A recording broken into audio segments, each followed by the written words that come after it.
there, this is James for James Shipway Guitar and welcome to another improvisation bootcamp lesson. Now in today's video I'm going to show you a simple trick which you can use to add more variety to your playing and start help you covering more of the guitar neck when you improvise. Even if you've seen this little trick I'm going to show you before, you'll still get something out of this video because I'm going to show you 3 effective ways that you can start to experiment with this concept and use it in your playing.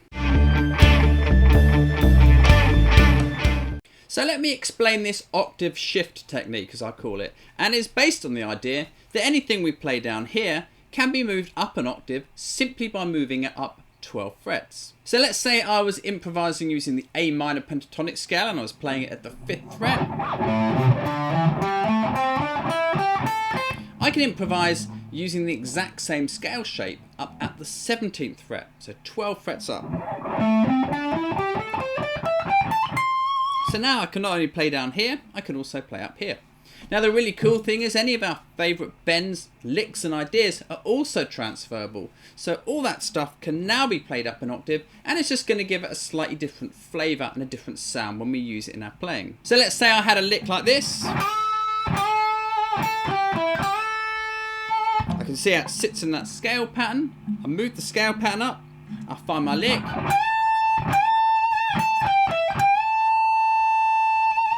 Now a cool exercise to get used to doing this is simply to practice playing an entire solo up above the octave. So move a scale shape up above the 12th fret and just stay up there for your whole solo. Now I wouldn't do this if I was on a gig or recording or something because it would be a little bit too much. But it's a really cool way to just really zoom in and focus on this particular skill so that you learn how to do it.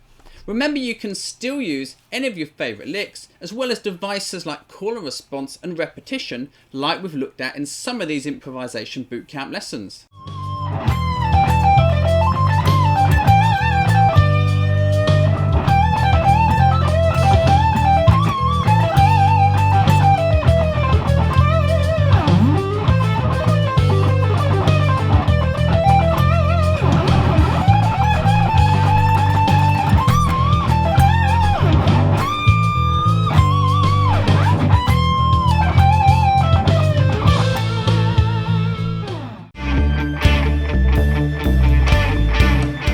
So that's the idea of the octave shift technique. Here are 3 ways that you can experiment with this and start to learn to use it in a few different ways when you improvise. One simple way to start getting into this is to play a lick down below the octave and then move it up in your solo and play it up above the octave. This is going to create this kind of effect where you're mirroring up above the octave what you just played below the octave, and it's going to create some structure and some logic in your soloing in the same way that call and response and question and answer phrasing can. Let me demonstrate that for you now using A minor pentatonic at the 5th fret, shift it up to the 17th fret.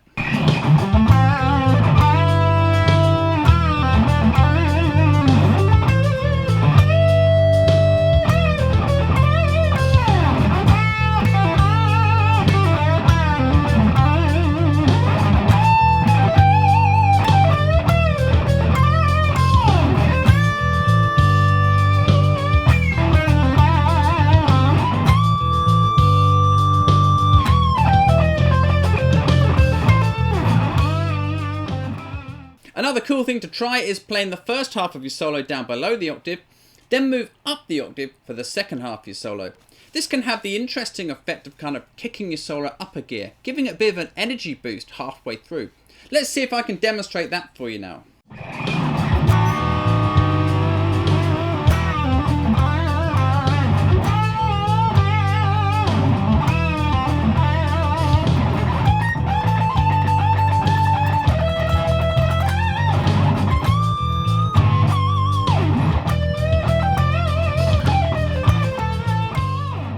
And as you get more and more comfortable doing this, practice switching between the different octaves mid-solo so you can really make the most of the different sounds that you get in each octave.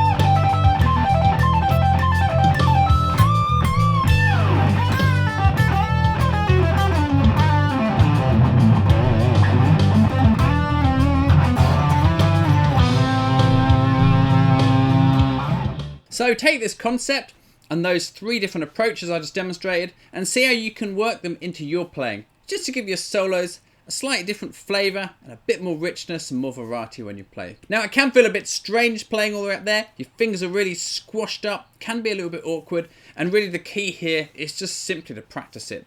Bit of work on it and you'll soon start to see the results up there that you want. So that's all for today. Thanks for watching this improvisation bootcamp lesson, and I really hope that you've got something useful out of it which you can take away and start applying in your guitar playing straight away. So I'll see you very soon in another lesson. Until then, take care and bye for now.